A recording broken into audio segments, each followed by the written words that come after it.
Hello दोस्तों, welcome back to favourite channel Forest Blaster. मैं हूं आपका host Avi. Perfect day, perfect entry, perfect video, perfect result रहा। और ये सब कुछ पॉसिबल हुआ सिर्फ और सिर्फ एक चीज़ से, लर्निंग लर्निंग लर्निंग। इस फील्ड की बेसिक रिक्वायरमेंट है हाउ यू कैन लर्न। और now you have that opportunity कि आप इसको लर्न कर सकते हैं दुबई के अंदर।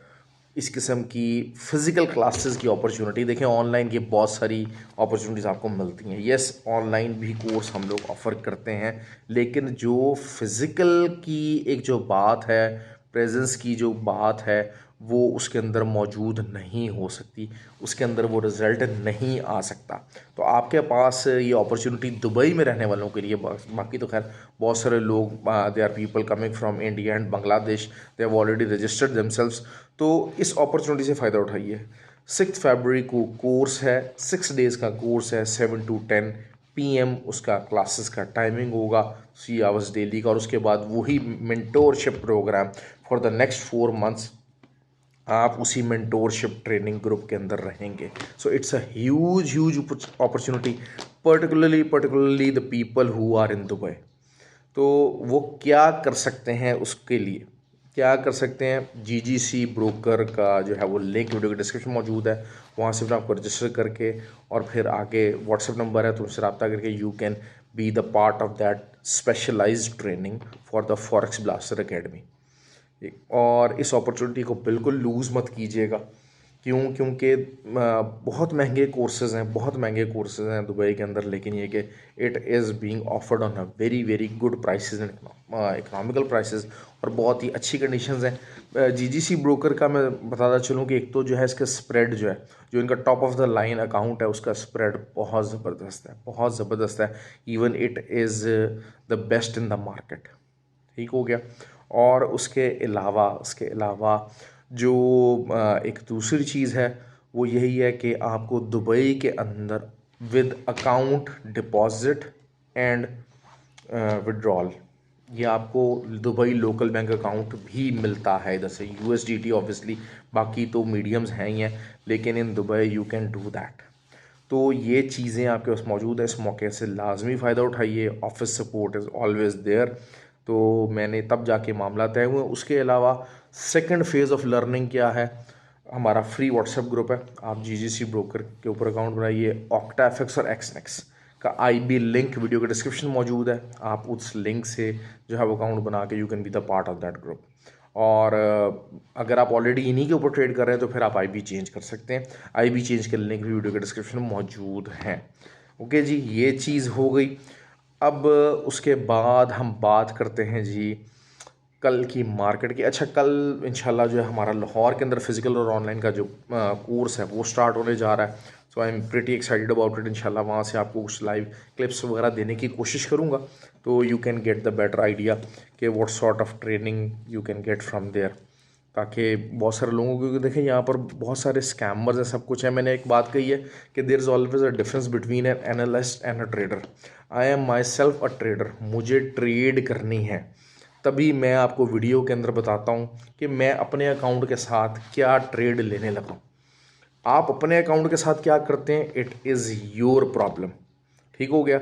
आप मेरी जो दी हुई वीडियो है उसको समझते हैं, उससे आप लॉस करवाते करते, that is what I am going to tell you कि मैं अपने अकाउंट के साथ मैं क्या करूँगा। This is what I am going to do. ठीक हो गया जी। तो इस डूइंग के चक्कर के अंदर क्या होता है मामला, आज बहरहाल जो है वो गोल्ड सबसे पहले जिस पे सबसे ट्रेड करते हैं लोग, 2039 वाज द लेवल। 2041 तक मार्केट गई, एक्सीलेंटली हिट एरिया। और फिर 25 27 वही चीज़ है। मैंने आपको एक और चीज़ बता दी थी कल के परसों, क्योंकि सीपीआई का डाटा आना है, तो उससे पहले मार्केट के अंदर बहुत ज़्यादा मूवमेंट आप एक्सपेक्ट नहीं करेंगे। बहुत ज़्यादा मूवमेंट की एक्सपेक्टेशन ज़रा कम ही होती है, और आज वही रहा, रेंज प्ले रहा, लेकिन हमने इस रेंज को परफेक्टली राइड किया। तो जिसका रीज़न था कि फ्री व्हाट्सएप ग्रुप के अंदर सिग्नल से everything was perfect. Oil 72.8 was the area. Market ऊपर गई, थोड़े बहुत लोगों के ऐसे सेल खाए, लेकिन ये कि मैंने जो सेल सिग्नल दिया वो मैंने सेल स्टॉप के साथ दिया। ग्रुप के अंदर सेल स्टॉप हमारा एक्टिव हुआ और बहुत ज़्यादा डाउन तो नहीं गई, लेकिन ये एक रेंज प्ले था, लेकिन इट हैपेंड परफेक्टली और बहुत अच्छा हमारा जो है वो रिज़ल्ट वहाँ पर भी हमें मिला। अच्छे प्रॉफिट्स पे बुक किए। नैस्डैक ऑब्वियसली थोड़ा सा ज़रा जलील कर रहा है, लेकिन नैस्डैक की कल बहुत इंपॉर्टेंट बात है, मैं बताऊंगा आपसे कि कल मैं कैसे नैस्डैक को देख रहा हूँ और क्या चीज़ देख रहे हैं। देखिए, ये जो ट्रेडिंग होती है ना, इट इज़ ऑल प्रोबेबिलिटीज़, लेकिन आपने प्रोबेबिलिटीज़ को सोचना होता है, प्रोबेबिलिटीज़ की रीज़न बनानी होती हैं। अब मैं प्रोबेबिलिटी निकालता हूँ कि जी 2039 इज़ द एरिया जहाँ से मार्केट रिजेक्ट होनी चाहिए। अच्छा, उसकी प्रोबेबिलिटी की स्ट्रेंथ क्या है, उसका रीज़न क्या है, कौन कौन से मेरे पास रीजंस आने चाहिए जिसकी वजह से मैं ये एरिया मैंने ये निकाला है। That is how you trade the market. अच्छा, ज़रूरी ही नहीं है आपकी प्रोबेबिलिटी वहाँ पर फुलफिल हो, it may and it may not, but if it may not तो फिर आपके पास क्या रूल होना चाहिए, आपके पास एसएल होना चाहिए आपको सपोर्ट करने के लिए। That is what has happened, always happened. और जो बहरहाल नैस्डैक जो था उसका मैंने जो है वो आपको 16,730 बताया ग्रुप के अंदर, तो बिल्कुल जैसे कहते हैं ना कि इंचों के हिसाब से जो है वो 16,724 तक मार्केट गई। तो जहाँ पर जो है वो स्प्रेड कम होता है तो वहाँ पर हमारी ट्रेड बड़ी परफेक्टली इस टाइम के ऊपर जो है वो चली है। ऑल्दो कि कल क्या हो सकता है, नैस्डैक जिस जगह के ऊपर मौजूद है इंट्राडे के ऊपर, ये देखना पड़ेगा कि Nasdaq second sell signal generate करता है कि नहीं करता। Right now it is getting bullish, 4 hour के ऊपर बुलिश है, इंट्राडे के ऊपर बुलिश है, बट क्या सेकंड सेल सिग्नल जनरेट होगा या नहीं होगा, that is the question to be. तो बहरहाल ये कि इसको हम देखेंगे और कल का दिन या शायद सीपीआई के बाद हमें एग्जैक्ट पता लग सकेगा। नैस्डैक का सेकंड सेल सिग्नल आना चाहिए, लेकिन बहरहाल आना चाहिए, इसमें कोई दो राय नहीं है। और it can be a very very good area for the second sell signal, और अच्छा खासा नीचे आ सकता है। नीचे अगर आता है सेकंड सेल सिग्नल, यहाँ से निकल आता है तो फिर क्या होगा, एरिया अगेन 16,254, ये आपका एरिया वन होना चाहिए, टीपी वन होना चाहिए। लंबे टीपी बताता हूँ मैं, देखें मैं हमेशा से आपको कोशिश यही होती है कि टीपी लंबे बताऊँ। अभी भी नैस्डैक की जो हमारी ट्रेड्स चलनी शुरू हुई हैं तो मैंने आपको लंबे टीपी ही बताए गए थे, ये नहीं था दरमियान में अगर आप कहते हैं जी 50-60 पिप्स का 70 पिप्स का हमारे एसएल भी 1-2 हिट हो गए, तब भी इट कवर्ड ऑल। और यही आपकी ट्रेडिंग की, ट्रेडर की बीइंग अ ट्रेडर सक्सेस तो है कि जब आप नॉर्मल ट्रेड कर रहे हैं तो फिर आपका टीपी लंबा होना चाहिए। और जब आप स्कैल्पिंग कर रहे हैं, स्कैल्पिंग में तो 1:1 ही चलेगा, लेकिन वही बात है कि आपका लॉट साइज़ हैवी होगा। असल मसला कहाँ पर आता है, असल मसला 90% लोग जो हैं वहाँ कहाँ फेस करते हैं कि जब वो स्कैल्पिंग करते हैं तो इधर जो है वो या तो उनका एसएल नहीं होता, या फिर एसएल होता है तो टीपी से भी बड़ा होता है, और फिर वो बाद में और होता क्या है कि basically that is the reason कि वो कहते हैं यार ब्लू हमसे देखा नहीं जा रहा। भाई जब आप स्कैल्पिंग कर रहे हो ना तो फिर आपको 20-30 पिप्स के ऊपर बुक करना ही पड़ेगा, चाहे वो 100 पिप्स क्यों ना नीचे चल जाए, बाद में आप हाथ मलते रह सकते हो। लेकिन स्कैल्पिंग का जो कॉन्सेप्ट है ना उसमें यही होगा, एसएल छोटा होगा, टीपी भी छोटा होगा, लॉट साइज़ बड़ा होगा। लॉट साइज़ बड़े से मुराद क्या है, $200 का अकाउंट होगा, आप हाई लेवरेज के साथ अगर आप चलते हो तब भी 0.10 भी आप लगा लोगे, 0.15 भी उसके ऊपर ट्रेड लगा लोगे। हालांकि $200 का अकाउंट है, इट इज़ नॉट एडवाइजेबल, लेकिन स्कैल्पिंग के अंदर you do that, even 0.20 you will try to play that. क्यों? क्योंकि 20 पिप्स का एसएल होगा, 20 पिप्स का टीपी होगा, that is how you do the scalping. अब वहाँ पर आप क्या होता क्या है, एक आध दफ़ा ना आप ट्रेड लेते हो, 20 पिप्स का एसएल आपका हिट होता है, मार्केट 100 पिप्स नीचे चली जाती है, 100 पिप्स टूवर्ड्स योर जो है वो टीपी चली जाती है। आप कहते हो यार मैं एसएल बड़ा करता हूँ, गलती नंबर 1, एसएल आपने बड़ा किया, आपका एसएल हिट होना शुरू हो गया। दूसरा, आप उसमें गलती क्या करते हो, आप कहते हो यार एसएल हिट हुआ, ये मार्केट दोबारा नीचे चली गई, एसएल हंट करती है। क्यों? क्योंकि हमें पता है जी, ब्रोकर को पता होता है, तो ब्रोकर ये वाला जो ब्रोकर है ना एसएल हंटिंग करता है, फिर वहाँ कहीं कोई XYZ जो है वो ट्रेडिंग व्यू के ऊपर कोई छोटा मोटा ब्रोकर नजर आता है, क्योंकि एलपी प्रोवाइडर्स डिफरेंट होते हैं। तो वहाँ पर क्या होता है कि आपको जो है वो एसएल, वहाँ पर आपको कुछ पिप्स का डिफरेंस हो जाता है। आप कहते हो यार मैं अगर इस ब्रोकर पे होता तो जो है वो एसएल ही हंट ना होता, मेरा ये ना होता, वो ना होता, इस तरह की सिनेरियो बन जाता है। आप एसएल बड़ा कर देते हो या एसएल हटा देते हो, और उसी दिन आप वाइप आउट हो जाते हो। फिर उसके बाद होता क्या है कि आप एसएल छोटा लगाते हो, आपके 30-40 पिप्स आपके हिट होते हैं और उसके बाद मार्केट कोई 200-300 पिप्स नीचे चली जाती है। आप कहते हो यार ये देखो, अगर ये पूरी ट्रेड मैंने होल्ड की होती और यहाँ किया होता और वहाँ किया होता मैं कितना जाता। तो उसमें क्या होता है कि आपके 30-40 पिप्स जो हैं वो पॉजिटिव जाती है, ब्लू जाती है ट्रेड, और उसके बाद ट्रेड वापस आ जाती है और आके आपका एसएल खा जाती है, तो फिर आपका एसएल हिट हो जाता है। तो ये इस किस्म के सिनेरियोज जो हैं स्कैल्पिंग के अंदर आपको इश्यूज फेस करने पड़ते हैं, लेकिन घूम फिर के whatever you need to do 20-30 pips SL and 30 pips TP, that's it. क्योंकि हमारे पास देखें, जितने जो मेरे पास वीडियो देख रहे हैं ना, उसमें 99% लोग रिटेलर्स हैं। रिटेलर्स को सिर्फ और अगर स्कैल्पिंग करना चाहते हैं, वो थोड़ा सा ज़्यादा प्रॉफिट बुक करना चाहते हैं, हैवी रिस्क लेना चाहते हैं, तो that is what they are going to do.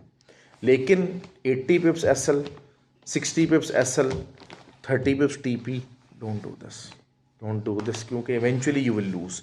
50% का भी आपका रिजल्ट आएगा तो आप लूज़ ही कर रहे होगे हमेशा। चाहे 50% का आप रिजल्ट के साथ, आप एक्सपेक्टेंसी के साथ करो, तब भी 30 पिप्स का एसएल और 40 पिप्स का टीपीओ इतना ज़रूर रखना है, ताकि आपका बराबरी भी छूटते तब भी आप कुछ प्रॉफिट के अंदर छूटो, 60-40 भी छूटो तो तब भी आप थोड़ा सा बराबरी में छूटो। Don't do that. और नहीं हटाना, मार्केट चाहे खूह खाते चली जाए, डोंट डू दैट। मार्केट चाहे जितना मर्जी ऊपर चला जाए, एंट्री मत लीजिएगा। आज 2039 के ऊपर मार्केट हो सकता है कि जनाब मैंने वेट करवाया, मैंने कहा जी हाँ मार्केट ज़रूर आई है, लेकिन 38 के ऊपर आई, 38.65 के ऊपर आई, मैंने कहा जी वेट करें। दोबारा जब 41 के ऊपर गई है मार्केट, उसके बाद मैंने कहा जी भाई डालो एंट्री यार। क्योंकि वहाँ कन्फर्मेशन आ गई थी।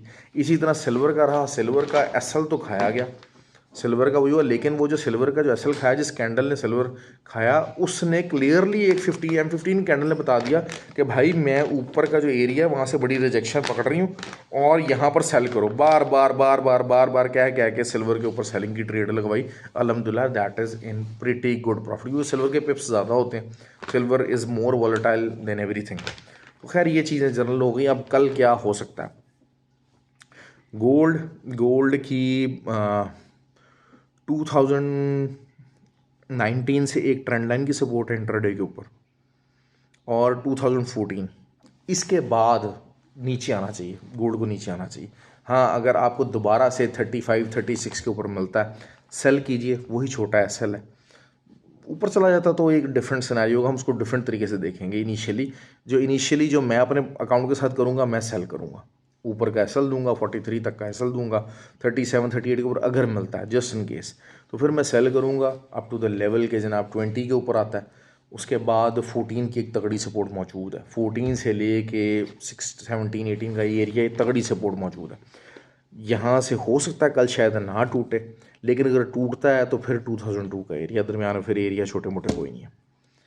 ठीक हो गया। ये चीज़ें आपको मैंने बता दी हैं। ये गोल्ड का सिनेरियो होने वाला। सिल्वर इसी तरीके से 2.72 2.51 ये एरियाज़ हैं जिन 22.72 और 22.51 ये एरियाज़ हैं जिनको मैं आता देख रहा हूँ कल, और इट शुड कम एज 4 की, ऑल्दो के सपोर्ट लाइन के ऊपर है, हॉरिजॉन्टल सपोर्ट सी बनी हुई है, लेकिन it should go down very easily. Sideways movement के अंदर भी अगर फंसेगा तो यही रेंज करेगा, नीचे से एक्सपैंड ज़रूर करेगा। ठीक, तो बाकी कैंडलस्टिक की स्टडी पकड़ें और जहाँ पर आपको मौका मिले उसको आप सेलिंग कीजिएगा। ऑयल 73.68 के ऊपर जब तक एज 4 की कोई कैंडल ओपन और क्लोज नहीं होगी, बाय ना कीजिएगा एज 4 पॉइंट ऑफ व्यू से भी, क्योंकि यहाँ से फिर अगर बाय करेंगे तो फिर 76.3 तक जा सकती है मार्केट, लेकिन इससे नीचे ही रहेगा। और नीचे के जो लेवल्स हैं हमारे वो आने चाहिए। ऑल्दो के भी जिस टाइम मैं वीडियो बना रहा हूँ तो वीकली क्रूड ऑयल एनालिसिस का जो है वो डाटा आना है। आई डोंट नो कि वो कितना इम्पैक्ट करता है, लेकिन एक्सएनजी जिस तरीके से ऊपर बढ़ी है, एक्सएनजी अल्हम्दुलिल्लाह वही चीज़ हुई कि 2 दिन पहले मैंने वो क्लियर कह दिया था कि एक्सएनजी को सेलिंग के मैं कभी भी हक में नहीं होता, पर्टिकुलरली विंटर्स के अंदर फंडामेंटली इट इज़ रॉन्ग। मैंने क्लियरली लिटरली वर्ड्स इस्तेमाल किए थे 2 दिन पहले कि फंडामेंटली एक्सएनजी को विंटर्स के अंदर क्या, गर्मियों के अंदर क्या, इन लेवल्स या इन एरियाज़ के ऊपर सेलिंग करना रॉन्ग है। उससे एक दिन पहले सेलिंग की कॉल दिलवाई थी 2.72 से, 30-40 पिप्स का एसएल था और वो पॉजिटिव में भी गई, लेकिन उसके अगले दिन वीडियो बनाई कि भाई करवा तो दिया है। क्यों? क्योंकि बहुत लोग पूछ रहे थे सर सेल करे, सर सेल करे। मैंने करवा दिया, लेवल था, सब कुछ था, रेजिस्टेंस थी, लेकिन साथ ही ये बता दिया था कि भाई fundamentally it is not the right thing to do. और वही हुआ। आज रगड़ा लगा, सब लोगों को रगड़ा लगा। जो लोग मुझे कॉन्ट्रेक्ट फॉलो कर रहे हैं 2-3 दिन, जो दरमियान में को 3-4 दिन पहले मैंने एक्सएनजी की 2 दिन से 3 दिन लगातार उसको कवर किया है, तो they can well understand what I was talking about. ठीक हो गया, ये चीज़ हो गई। और नास्टैक का मैं बता चुका हूँ आपको, सेकंड सेल सिग्नल का। तो ये थी जी पूरी मार्केट का काफ़ी ज़्यादा। बाकी ये कि जो GBP JPY आया है उसका मैंने H4 का चैनल बनाया था, बताया था कि जी यहाँ नीचे कहाँ तक जा सकता है, वही चैनल कंटिन्यू है।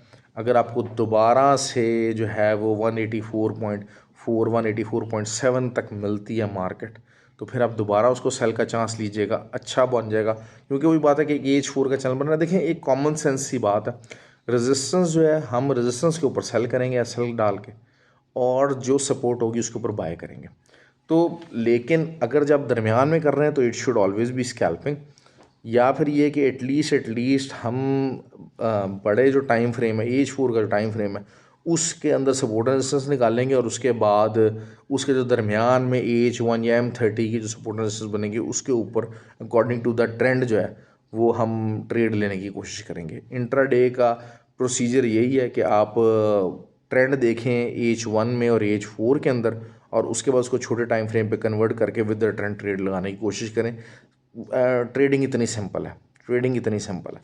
खैर बहरहाल बात काफ़ी लंबी हो जाएगी, तो ख्याल रखें अपना, और प्लीज़ यार वीडियो को लाइक और कमेंट कर दिया कीजिए, आपका कुछ नहीं जाता।